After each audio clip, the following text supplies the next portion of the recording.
Establishment of progression in any strata will come with effective measurement in performance. To get measurements right, a reliable system needs to be on ground.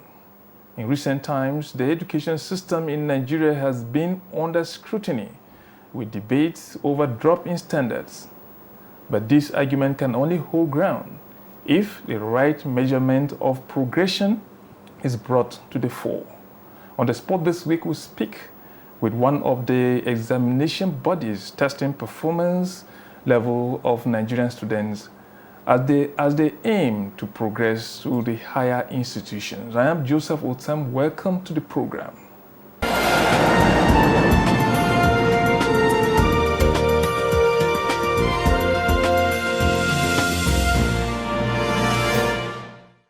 My guest is an academic and administrator. He holds bachelor's and master's degrees in science education, as well as a PhD in science education with bias in chemistry from Usman Danfodio University, Sokoto.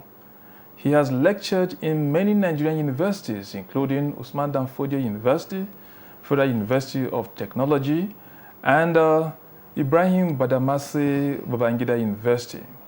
My guest is also a member of some professional bodies, including obtaining fellowships of African Academics Network and Institute of Management Consultants. On the spot is the Registrar and Chief Executive, National Examinations Council, NECO, Professor Dantani Ibrahim Wushishi. Nice to have you on the program, sir. Thank you, you're welcome. Okay, NECO, it came to be. There was this advocacy that Nigeria should have a national examination body, and it came to be. But when it came out, a lot of people, even universities, I knew that didn't want to admit students who had NECO results at that time. And over the years, it's like if it's now people are beginning to accept it. But it seems they're still dragging our feet. Well, is that right? I don't think so, and I might think so. Okay.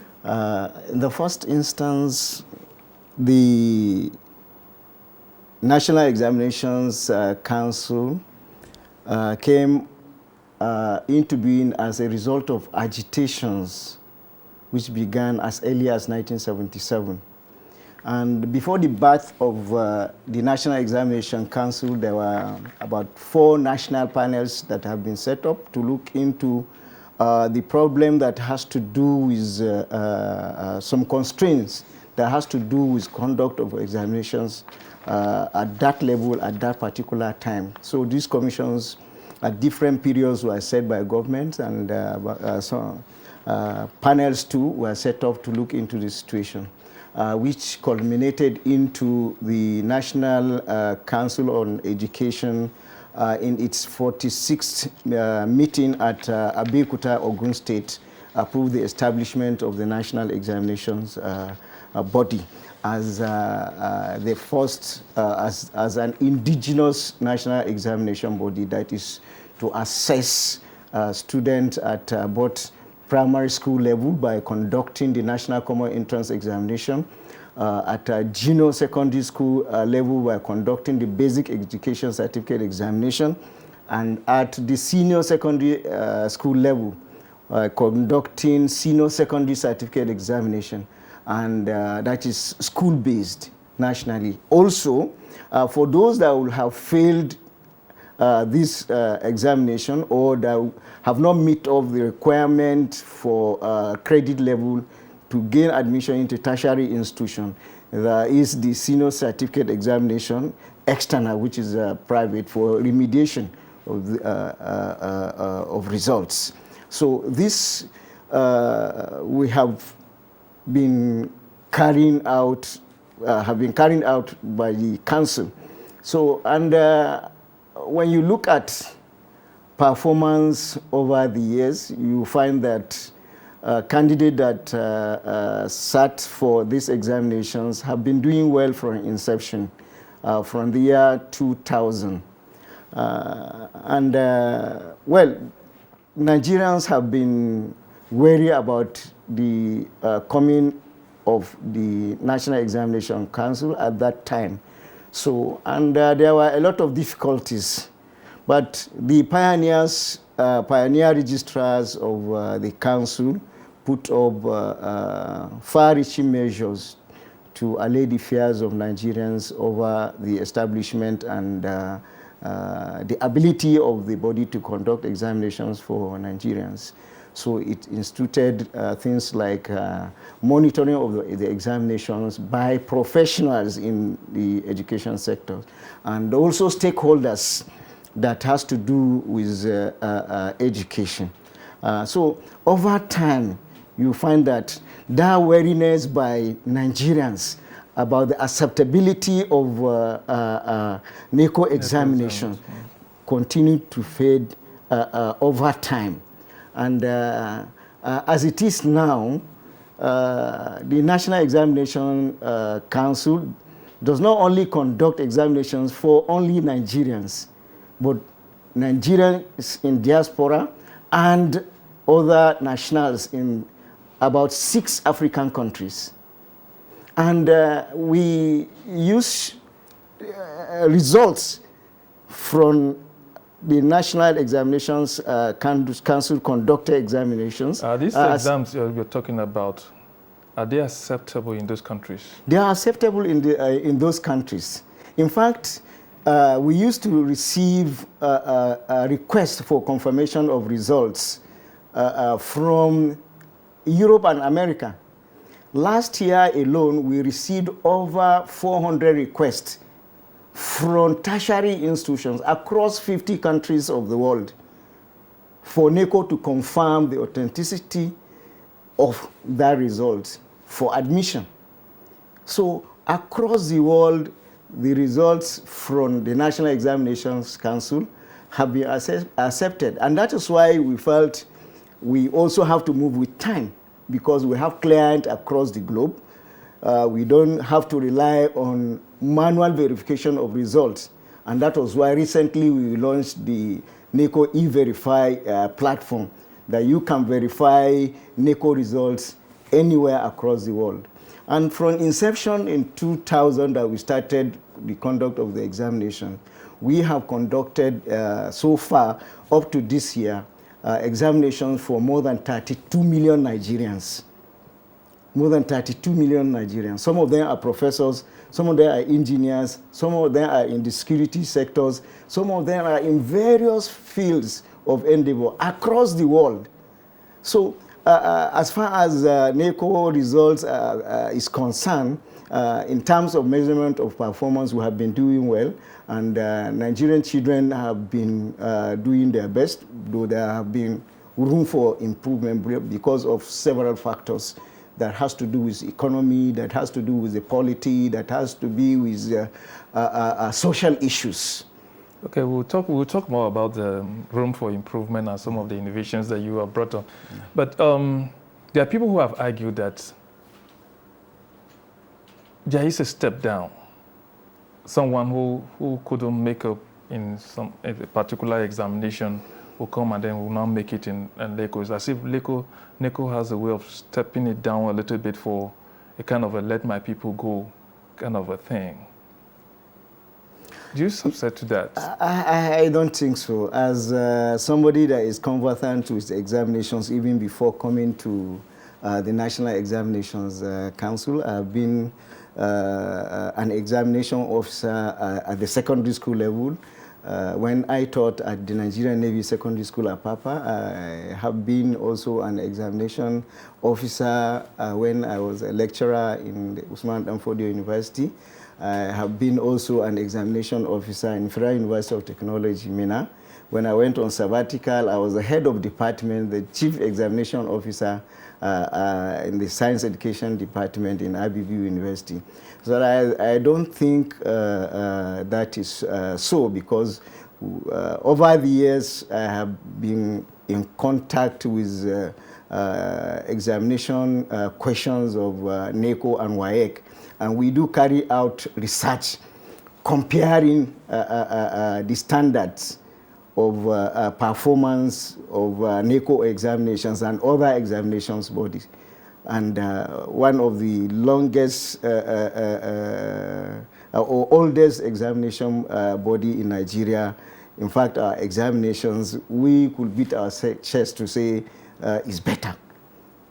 There have been research results showing that NECO examination is of standard across the world. You can compare it with any other examination across the world at that particular level we are doing our exam, because we make sure that we follow procedures of setting up questions. We have those that are responsible for generating items. They generate items. We have psychometric departments that determine the psychometric properties of every item of the questions we are going to set. We put up table of specification to determine item difficulty of each and every item on the basis of the level of the candidate, because we do that on the basis of the curriculum and the syllabus at that particular level for such subjects. So, and by the time you do that, you determine the validity and the reliability of each of the items by the standard of that. And there are regulations and procedures to do that. As soon as a learner, you set questions within 6 intellectual level of knowledge, comprehension, application, analysis, synthesis, and evaluation or innovation. These are the 6 intellectual levels. So, depending on the level of the learner, you determine the level at which the learner operates. So you set your questions on the basis of this level. So, and by the time you do that, you draw table of specifications, you determine psychometric property of the questions. Once it satisfies the required index, you are good to go anywhere. So, and that's why questions that are set up by examination bodies such as NECO, those questions are referred to as standardized items, which can be administered anywhere across the world, insofar that the learner is at the level that is to take that particular question. And before we even set our questions, we have what we call trial testing. After generating the items, we trial test the items in nearly all the subjects that we examine students. We examine students in about 76 different subjects. So we generate items in about maybe 30 subjects in different papers. Then across the regions, we trial test them, bring them back, then mark them, then determine the psychometric properties. By the time we do that, we determine the psychometric properties. Those that were to drop, that have not met up the specification, we drop them. Then you could ask the question of if you bank, how do you now ensure the safety of those questions that you bank? The procedure is, when you have a question, it is not only the particular question that you generate and continue to work with. No, you generate 3 sets, 4 or 5 sets of questions at the same level. You do all that is required as far as determining psychometric properties are concerned on those questions. And by the time they have satisfied the standard, those that have to be dropped have been dropped, and the number of questions that are required are attained, then they are so sealed, set by set, and brought to the office of the registrar. Once it is time for going to print, then the registrar will now select out of the sets, which nobody will know the sets. Even himself, the registrar, will not know the set until at the time he's going to select it with those that are responsible for that selection. We do this selection in their place. Then we hand it over to the director that would now go for printing. Okay, that's so much on what you have been doing to standardize it. Yes. But we have people who are out there trying to beat the system. But we'll discuss much about that when we'll go for this short break and return. Thank you. Okay, stay with us as we go for this short break. We'll be back soon. Now, welcome back to On the Spot with Registrar and Chief Executive, National Examinations Council, NECO, Professor Dantani Ibrahim Wushishi. We know that we have wizards out there who are always, they're not resting, putting measures every day to make sure they beat the guns. You heard of what happened with JAM recently. Now, exam malpractice has been an issue. What are those mechanisms you have in to check that? First, we need to also understand that on a normal basis, we have examination malpractice before the examination. We have examination malpractice during examination. We have examination malpractice after the examination. Now, examination malpractice before the examinations, we try as much as possible to curtail this through strict adherence to procedures for generation of items, from generation of items to the final level of standardization of the item, where it is sealed and taken to the registrar's office. So, you generate items, there are procedures for generations, there are procedures for handling them, testing the psychometric properties, and for all you do this without the knowledge of the fact that which of the item or which of the question in any of the subject or papers that would feature in a particular examination. So as much as possible, we enforce strict compliance to procedures. And once it has, anything that you are working on has left your place, it has left your place. There are people who say that much of this starts even within the house itself. That is what I'm saying. It's because we adhere strictly to procedure. Nobody among those that handles the generation of items up to the last point that we know which item would feature in any of the examination. For supervisors, monitoring officers, some, depending on the gravity of the offense, we blacklist you or we take you up with your mother ministry from the states where you are located, and those that suggested your name to be part of our supervisory team. Okay, let me just take you on this. We have, these days, this malpractice is hugely involved. Even schools are involved, parents are involved. Yes. We have situations whereby in some certain schools, something is already prepared for whoever is coming to monitor or supervise. Something is prepared for them.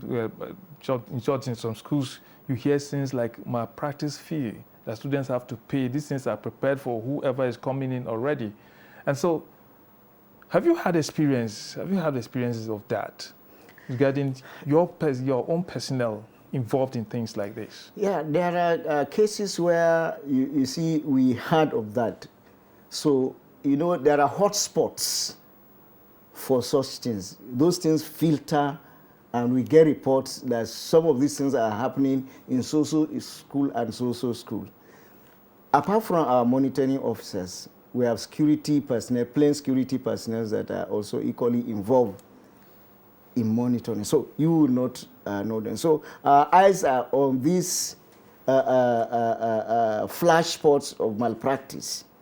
So sometimes when schools or a teacher is caught, entirely that school is blacklisted and that teacher will be punished. We blacklist the school for either 2 years, 3 years or so from taking any of our examination.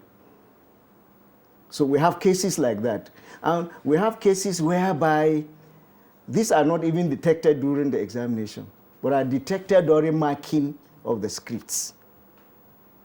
So by the time we detect during marking scripts, mass cheating,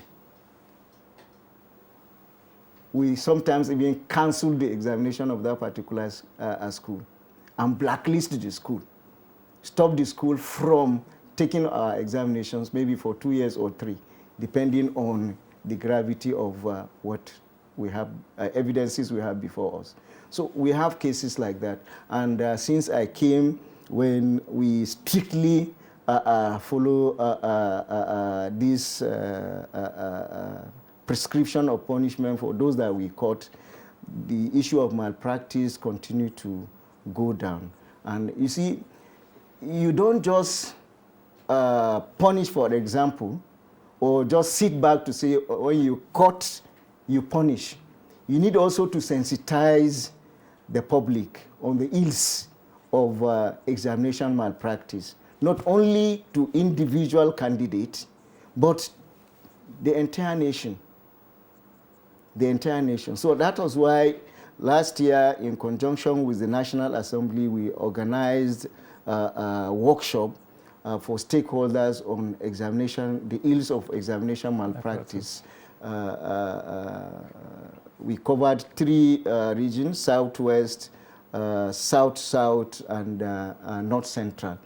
So we continue to sensitize people, even if you listen very carefully, even during the last conducted examination of 2023, we sponsored jingles throughout the period of the examination, talking about the ills of examination malpractice and what it does to our nation. Okay, we don't have much time, but I just want you to touch on this in a few seconds. These gifted examinations, where children who are with high intellect are kind of to progress to secondary school, given the kind of a test at secondary school level. Is it not asking too much for these young ones, not just to allow them to just go through their stages? You see, give us an insight on what it's all about. You see, in psychology, there is what is called personality traits. Personality traits. And you find that among learners, they are also in categories. You have those that are slow learners, those that are average learners, that those that can learn very fast, they can easily understand what you taught them.